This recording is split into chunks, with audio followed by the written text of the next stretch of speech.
ফাউন্ডেশনের একজন প্রচারক সম্পাদক। আমাদের দশমিক ফাউন্ডেশনের কার্যক্রম শুরু হয় 2019 সাল 14 নভেম্বর থেকে।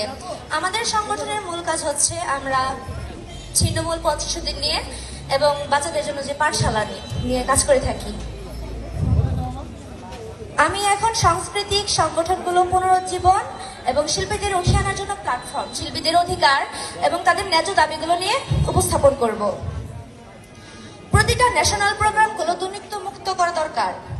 প্রায় দেখা যায় সদরের কয়েকটি স্পেসিফিক প্রতিষ্ঠানগুলোর শিল্পীরা আর যাদের পরিচিত চেনা মুখ শিল্পীরা প্রাধান্য পায় বেশি। বিভিন্ন জায়গায়, উদাহরণস্বরূপ ময়মনসিংহ, মধুপুর, দেলদুয়ার, এইরকম সদরের বাইরের আরো সরকারি বেসরকারি প্রতিষ্ঠানগুলো থেকে আসা শিল্পীরা পিছিয়ে যায়, যার ফলে নতুনরা তাদের ন্যায্য প্রাপ্যটুকু থেকে বঞ্চিত হয়। তাই অবশ্যই আবশ্যক সদ্বিচারের জন্য যোগ্য